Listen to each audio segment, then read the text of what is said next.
नमस्कार, आप सभी का एक बार फिर से स्वागत है हमारे चैनल भक्ति ज्ञान में। आप सभी को आंवला नवमी की हार्दिक शुभकामनाएं। आइए आंवला नवमी के शुभ अवसर पर सुनते हैं आंवला नवमी की कथा। एक बार की बात है, एक नगर में एक सेठ जी और सेठानी रहते थे। वो बहुत ही धार्मिक प्रवृत्ति के थे और बहुत धनवान भी थे। उनके पास इतना धन था कि उसको गिनने की जगह तराजू में तोला जाता था। सेठानी जी का एक नियम था कि वो रोज पूजा करती और पूजा करने के बाद एक सोने का आंवला दान करती और उसके बाद ही भोजन करती। इस तरह सेठ और सेठानी सुखपूर्वक अपना जीवन बिता रहे थे। एक दिन सेठानी जी की बहुओं ने सोचा और आपस में बात की कि अगर माताजी इस तरह रोज सोने का एक आंवला दान करती रही तो एक दिन तो सारा धन खत्म हो जाएगा और हमारे लिए कुछ भी नहीं बचेगा।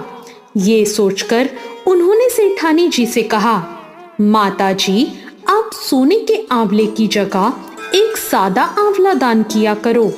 उन्होंने अपनी बहुओं की बात मान ली और फिर वो एक सादा आंवला दान करने लगी।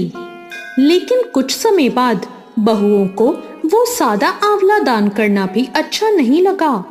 उन्होंने सेठानी जी से सादा आंवला दान करने से भी मना कर दिया। बहुओं के इस व्यवहार से दुखी होकर सेठ जी और सेठानी ने घर छोड़ने का फैसला किया। अब दोनों घर से जंगल की ओर निकल गए। सेठ और सेठानी जी बिना कुछ खाए पिए घर से निकले।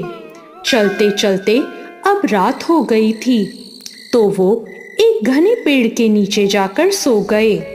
सुबह उठने पर उन्होंने देखा कि वो पेड़ कोई साधारण पेड़ नहीं बल्कि सोने के आंवले का पेड़ बन गया। सेठानी जी ने पेड़ से एक सोने का आंवला तोड़कर दान किया और उसके बाद भोजन किया। धीरे धीरे सेठ और सेठानी ने वहीं एक घर बना लिया। सेठ जी ने अपना व्यापार फिर से शुरू किया और अब उनका व्यापार भी बढ़ने लगा। जल्द ही वो फिर से धनवान हो गए। उधर सेठ के बेटे और बहुओं की हालत खराब हो गई। घर की सारी दौलत खत्म हो गई और वो गरीब हो गए। अब उन्हें काम की तलाश में घर से बाहर निकलना पड़ा। घूमते घूमते वो उस जगह पहुंचे जहां सेठ सेठानी रहा करते थे। सेठ जी के यहाँ काम चल रहा था। उनके बेटे भी काम मांगते मांगते वहां पहुंच गए। वहां जाके पता लगा कि यहाँ की सेठानी जी रोज एक सोने का आंवला दान करती है। उन्होंने सोचा, ये तो हमारे माँ बाप नहीं हो सकते क्योंकि उनके पास तो धन है ही नहीं। लेकिन वो ये देखकर हैरान हो गए कि ये तो हमारे ही माता पिता हैं। वे उनके पैरों में गिरकर माफी मांगने लगे और अपनी गलती स्वीकार करने लगे। उन्होंने कहा कि पैसों के लालच में उन्होंने अपने माता पिता को ही घर से निकाल दिया। सेठ और सेठानी जी ने अपने बेटों और बहुओं को माफ कर दिया और फिर पूरा परिवार एक बार फिर से सुखपूर्वक साथ में रहने लगा। इस कथा से हमें ये पता चलता है कि दान करने से धन घटता नहीं बल्कि बढ़ता है।